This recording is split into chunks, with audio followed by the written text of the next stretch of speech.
Hello viewers, আসসালামু আলাইকুম। কেমন আছেন সবাই? আশা করি ভালো আছেন। আমিও আলহামদুলিল্লাহ ভালো আছি।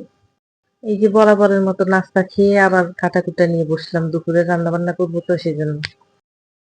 তো ভাবলাম যে কাটাকুটা করতে, করতে আপনাদের সাথে কিছু রান্নাঘরের টিপস অথবা টিপস বলেন বা আমি কিভাবে গুছিয়ে রান্নাঘরে কাজকর্ম করি সেটা শেয়ার করব। আমাদের মেয়েদের তো আসলে প্রতিদিনের রুটিনে রান্নাবান্না থাকবেই। মেয়ে মানেই রান্নাবান্না। তো সেজন্য আরকি আমি প্রতিদিন যা করি রাত্রে বেলায় আমি ডিসাইড করে ফেলি যে মানে দিনের বেলায় কি করব। সকালে কি নাস্তা খাবো, দুপুরে কি রান্না করব অথবা বিকালে কি নাস্তা খাবো। সেগুলো আরকি আগের দিনে আমি পরিকল্পনা করে রাখি। সেই অনুযায়ী আরকি বাজার করি। বাজার করে নিয়ে আসি আরকি। তো আমরা যদি রান্না করার আগে যদি সব কাটাকুটা করে রেডি করে রাখি তাহলে দেখা যায় যে রান্না করতে আমাদের বেশি সময় লাগে না। ধরেন যে ১-১.৫ ঘন্টার মধ্যেই হয়ে যায়। আর যদি রান্নাবান্না করার আগে যদি কাটাকুটা শেষ না করতে পারি তাহলে দেখা যায় যে একটা রান্না করো, কাটো, আবার আরেকটা ধোও এরকম করতে, করতে দেখা যায় অনেক সময় চলে যায়। তো আগে থেকে যদি রান্নাবান্নার জন্য মানে কেটে-কুটে ধুয়ে রেডি করে রাখি তাহলে আমাদের অল্প সময়ের মধ্যে রান্না হয়ে যাবে। তো আমি সেটাই করি। মানে আমি নাস্তা খাওয়ার পরে আমি রান্না করব কি সেগুলো তো আগের দিনের করে রাখি, পরিকল্পনা করে রাখি। সেই অনুযায়ী মানে আমার ফ্রিজে বাজার থাকে আমি সেগুলা কেটে-কুটে রেডি করে রাখি। তখন আমার রান্না করতে বেশি সময় লাগে না, তাড়াতাড়ি হয়ে যায়। এবং রাত্রিবেলা যদি আমরা আসলে ডিসিশন নিয়ে ফেলি যে কি রান্না করব, কি করব, আগে থেকে প্ল্যান করে ফেলি তাহলে দেখা যায় সকালে উঠে আর আমাদের চিন্তা করতে হয় না কি করব, কি রান্না করব, আম এগুলি করতে হয় না আরকি। তো সেটাও করতে পারেন।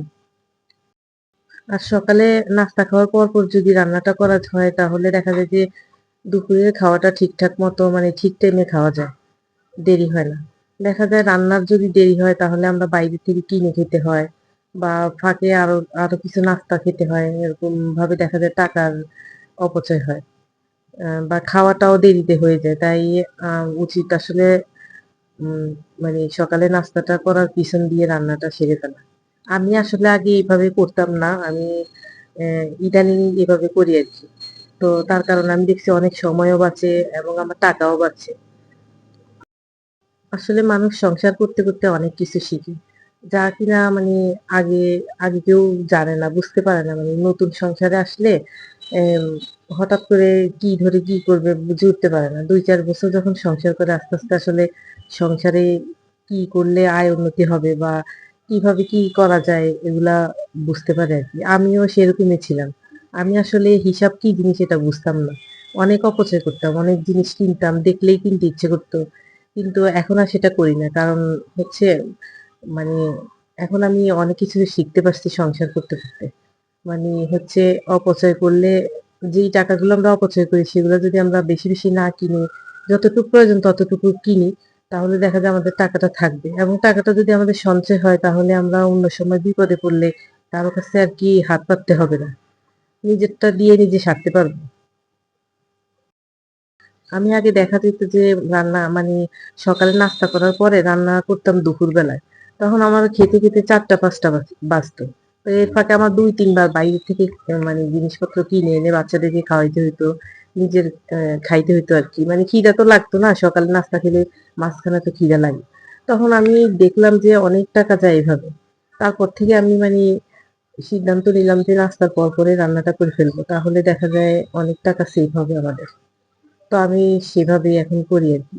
তো অনেক টাকা সেভ না হলেও মানে কিছু হলেও থাকে। অ্যা এই আরকি। আসলে আমার বাচ্চারা তো বড় হয়েছে, ওদের মানে লেখাপড়ার পিছনে আমার খরচ বেশি হয়ে যায়। তো তার কারণে বেশি একটা থাকে না। তারপরেও আমি যদি এভাবে গুছিয়ে মানে সংসারটা চালাতে পারি, অ্যা তখন দেখা যায় যে কিছু হইলেও থাকে। মানে আগে তো কিছুই থাকতো না, এখন কিছু হইলেও থাকে। তো আমি খুশি আছি যে আমি এই পদ্ধতিটা ইউজ করি যে মানে এ যেটা আগে জানতাম না এখন সেটা শিখছি মানে এভাবে। আপনারাও চাইলে এভাবে করতে পারেন। তাহলে সংসারে অনেক টাকা বাঁচবে। জানি না আমার টিপস গুলো আপনাদের কাছে কেমন লাগছে। কিন্তু আমার অনেক উপকার হইছে। মানে আমি কিছু হইলেও এখন রাখতে পারি আরকি।